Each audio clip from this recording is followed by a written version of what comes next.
الرحمن الرحیم۔ جب انسان اس دنیا کے اندر کسی سے محبت کرتا ہے، تعلق قائم کرتا ہے، ریلیشن بناتا ہے، تو اس محبت کرنے والی شخص کی چاہتوں کو،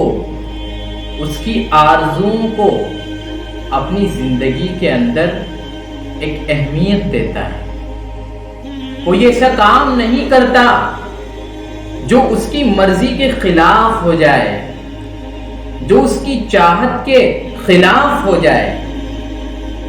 جب اس دنیا میں بسنے والے انسان اور انسان آپس میں ایک تعلق قائم کر کے، ایک ریلیشن بنا کر، ایک کانٹریکٹ سائن کر کے ایک دوسرے کا اتنا پاس و لحاظ کرتے ہیں، تو جس خدا نے ہم سے ایک کانٹریکٹ سائن کروایا تھا ہمارے پیدا ہونے سے پہلے، ہم اس کانٹریکٹ کو بھول گئے۔ کیا نہیں کہا تھا اللہ رب العزت نے ہم سے عالم ارواح کے اندر،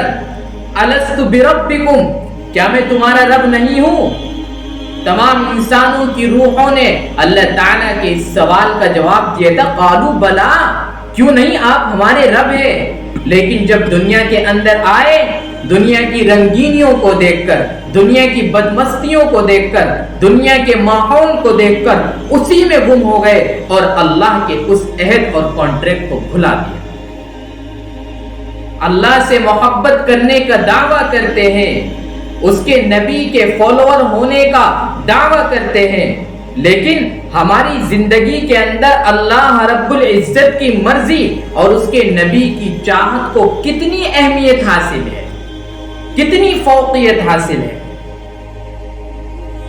اللہ سے محبت کا یہ دعویٰ ایک انسان سے محبت سے دعوے سے بھی کمتر ہو گیا۔ اللہ کے نبی علیہ السلام نے فرمایا، ثلاث من کن فیہ، تین چیزیں جس کے اندر ہے،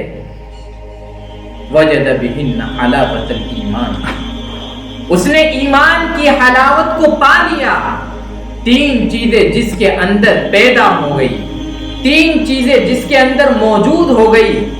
ایمان کی لذت اور ایمان کی حقیقی چاشنی اور حلاوت اس نے پا لی۔ اگر اللہ سے محبت چاہتے ہیں، ایمان کی حلاوت چاہتے ہیں، ایمان کی حقیقی چاشنی چاہتے ہیں، تو اللہ کے نبی علیہ الصلاۃ والتسلیم کی ان تین باتوں پر ہم عمل کرنے والے بن جائیں۔ سب سے پہلے فرمایا، من کان اللہ ورسولہ احب الیہ مما سواہما، جس شخص کے نزدیک اللہ اور اس کے رسول سب سے زیادہ محبوب بن جائے، سب سے زیادہ پسندیدہ بن جائے، سب سے زیادہ اللہ اور اس کے رسول کو چاہنے والا بن جائے، سب سے زیادہ اللہ اور اس کے رسول کی مرضی کو اہمیت دینے والا بن جائے، جس شخص کی زندگی کے اندر اللہ اور اس کے رسول کی تمام لوگوں سے زیادہ اہمیت ہو جائے، جس شخص کی نگاہوں کے سامنے اللہ اور اس کے رسول کی منشا سب سے اوپر ہو جائے، جو شخص اللہ اور اس کے رسول کی آرزو اور چاہت کو سب سے زیادہ اہمیت اور فوقیت دینے والا بن جائے، جو شخص اللہ اور اس کے رسول کے حکم کو اپنی زندگی کے اندر امپلیمنٹ کرنے والا بن جائے، گویا اس کی زندگی کے اندر پہلا درجہ اللہ کا ہو، اس کے رسول کا ہو۔ جس کے اندر یہ بات پیدا ہو گئی تو رسول اللہ صلی اللہ علیہ وسلم فرماتے ہیں اس شخص نے ایمان کے ذائقے کو پا لیا۔ دوسری چیز، جو شخص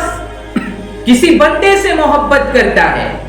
وَمَنْ أَحَبَّ عَبْدًا لَا يُحِبُّهُ إِلَّا اللَّهُ،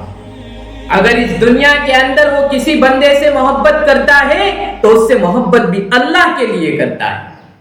کسی دیندار سے تعلق بناتا ہے تو وہ تعلق بھی اللہ کے لیے کرتا ہے۔ دنیاوی مقصد کے لیے، خود غرضی کے لیے اس سے تعلق نہیں بناتا، اس سے محبت نہیں رکھتا، بلکہ وہ محبت اور وہ تعلق اللہ کے لیے کرتا ہے، اللہ کی رضا کے لیے کرتا ہے، تو رسول اللہ صلی اللہ علیہ وسلم فرماتے ہیں اس بندے نے، اس شخص نے ایمان کی حلاوت کو پا لیا۔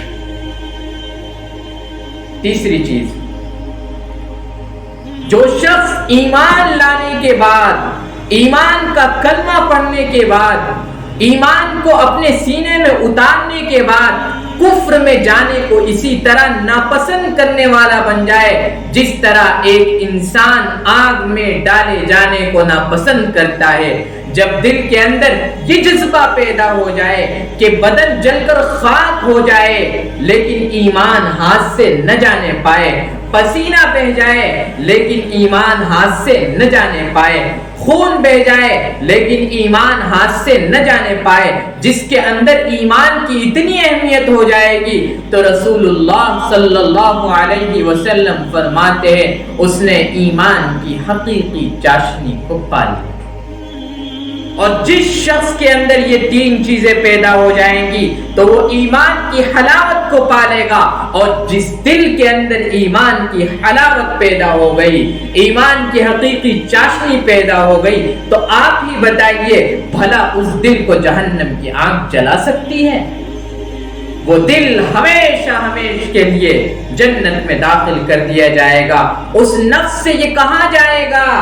فادخلی فی عبادی وادخلی جنتی، جاؤ میرے محبوب بندوں میں داخل ہو جاؤ اور میری جنت کی سیر کرتے ہوئے جنت میں داخل ہو جاؤ۔ اس لیے ان تین چیزوں کو اپنی زندگی کے اندر جب ہم پیدا کریں گے تو ایسی صورت کے اندر اللہ رب العزت ایمان کی حقیقی حلاوت کو ہمارے دل میں بٹھا دے گا اور دین کا ہر کام ہمارے لیے آسان ہو جائے گا۔